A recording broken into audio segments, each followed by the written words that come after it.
weeks ago we spoke with you, Piz. Now, basically, you know, first interview for AMH TV. Can you explain a little bit about the band and your sort of history, I suppose? Yeah. We've been together for a few years, doing just the general pub gigs, and we sort of wanted to elaborate with our sound a lot more. I was trying to do solos, rhythm section, and sing at the same time, and I was just getting a bit weary. So we just got someone else in. So we had a guitarist for a while doing that, and we just kept doing the shows.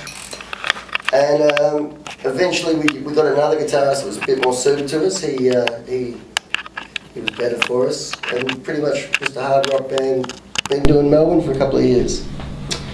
That's about it, really. So the history. You've recently released this EP. How was the release? Big response, or? It's been going really well, actually, especially the first single. The first single has been going great. Second single is getting released in the coming days, so we'll see how that goes. But yeah, commercial radio have really picked up on it straight away, so it's been lucky. Can you tell us a little bit about the second single, or? I can. It's different to the first single. It's a lot more. It's a lot more in our roots as live rockers rather than studio songs. I think it's a tune that we've been playing or had in our catalogue for a couple of years, and I think it's more in tune to what the Honeys were originally about. I think it's a bit more of that, a bit more rawness and a bit more raunchiness, I guess, in a way. Yes, a little sleazy, but fast-paced and good fun. So. And so, what's the name of the second single? TikTok, actually. And that's off the EP as well? That's off the EP, yep. Wanna go bang bang? Yes. And so your first single, The Waitings, had a pretty big traction on commercial radio lately. Yeah. Triple M, all the likes of that. How do you think people have responded to that single? Really well. That's would have been the catalyst of... we never even chose that song as the first single, but other people that we collaborated with, labels and producers and stuff, they said, let's go with that.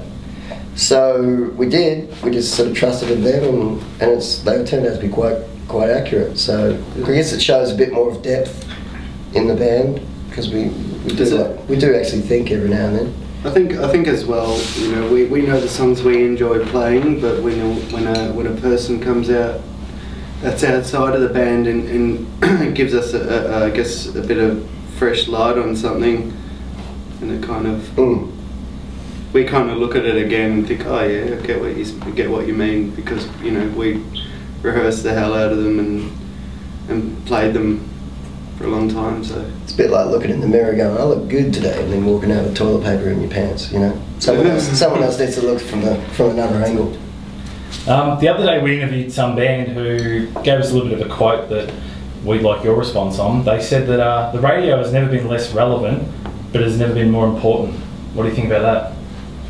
They play a lot of shit, really. The band or the radio? The radio plays a lot of shit.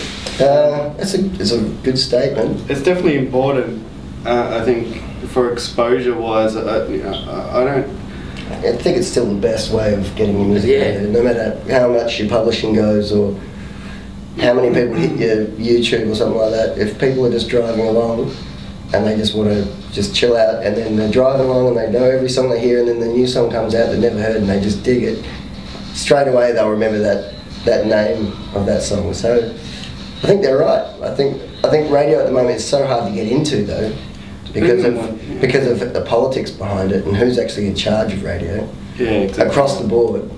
It doesn't just happen like a DJ. I always thought as a kid, as a DJ, you like the song, they'll play it. Right.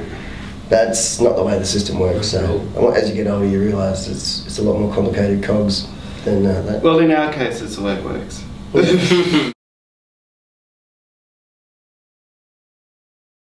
Well, we've been recording with a producer guy named Steve James, who's from Thin Lizzy, Sex Pistols, Grinspoon, not Grinspoon, I think it was a Wetter, and he's been fantastic. He helped us out with the EP, so we signed in with that, and we've already done 3 days, so we're finished. These guys are finished. Spazzy's done the drums, Bo's done the bass, and now it's our turn, me and the other guitarist. We've got a shoot up the coast and do the guitars, and then we should be done by about April.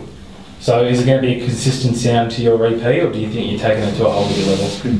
Be much bigger sound.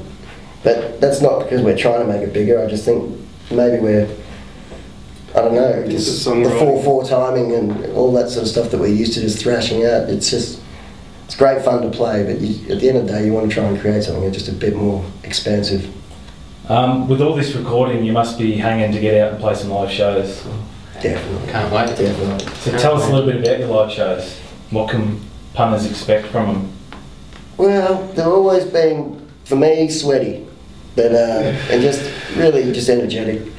But they're really dingy. We've done some dingy gigs and some really rough, chairs flying around the place, like the old Birmingham days and stuff like that. But I think it's getting more controlled these days, but not by.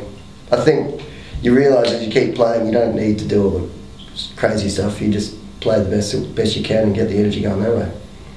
I suppose off the serious stuff, rumour has it you've been busier than Colombian sniffer dogs. What do you get up to in your spare time? Here, we live here. This is our headquarters. We literally do our thing. It works, and we just keep writing and keep writing. I think for this album, I've probably written about 40 songs to get 10 or 12 out of. So literally, if Adam, the guy that's missing tonight, he's generally got a guitar around his neck playing, and if he's not doing that, he's here with us helping write the new tunes and structures. So in between spare time is generally alcohol and cigarettes. Yeah, that's about it. So have you boys Googled your band before? I don't know. Have you? I haven't. I've heard on the radio someone trying to Google the House of Honey, and that is actually a place that makes honey. Have you heard of Honey Boo Boo? Honey Boo Boo, no. Because when we were Googling your band, the first thing that came up was Honey Boo Boo, who was a American 6-year-old pageant queen or something. Oh, really? And Rosie O'Donnell did come up as well. Maybe we could ask her to be on the album cover. Might be a good idea. Yeah. Honey Boo Boo. Is that chick that night? No, I don't think it was Rosie. Why Rosie O'Donnell? We don't have an idea. Anyway, thanks for taking the time to speak to AMH TV, and we wish you the best of luck for 2013. Cheers. Thanks. Thank you.